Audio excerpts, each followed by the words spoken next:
sampai terjemahannya saja sudah salah, apalagi aslinya. Beginilah jadinya kalau kita tidak pernah belajar dengan baik. Apalagi sebenarnya mbaknya itu sama sekali tidak punya kuasa untuk berbicara tentang iman kekristenan. Apalagi hal ini berkenaan dengan kritik teks yang terbilang cukup sulit untuk dipahami. Tapi nggak apa-apa, semua argumentasi telah saya catat dan saya akan tanggapi beberapa hal dari video tersebut. Yang pertama, beliau mengatakan kalau terjemahannya saja sudah salah, apalagi aslinya. Hal ini sama dengan mengatakan kalau barang KW saja mudah rusak, apalagi barang originalnya.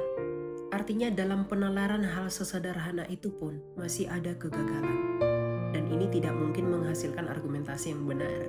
Jadi apapun yang disampaikan dalam seluruh video itu pasti sudah salah karena penalarannya terbalik. Pertanyaan yang kedua ialah mengenai aslinya di mana.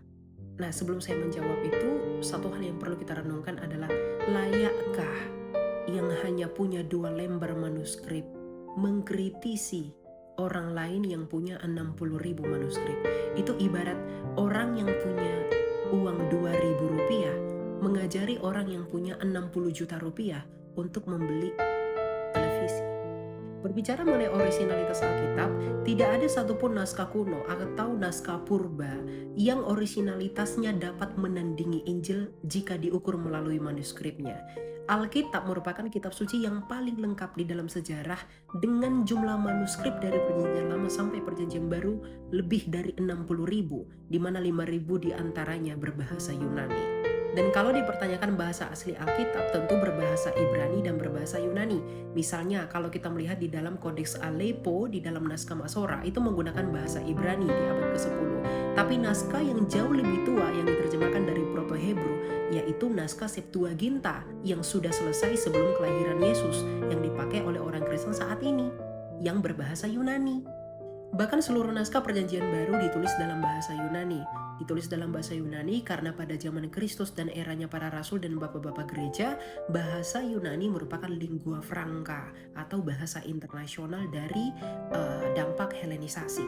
Hingga pada akhirnya di akhir abad ketiga, gereja Katolik itu mengkanonkan kitab suci di dalam Vulgata atau Alkitab berbahasa Latin, tanpa menghilangkan naskah-naskah dan juga manuskrip berbahasa Yunani. Dan sampai sekarang manuskrip-manuskrip tersebut disalin ulang dan disimpan oleh gereja, jadi tidak dihilangkan ataupun dibakar.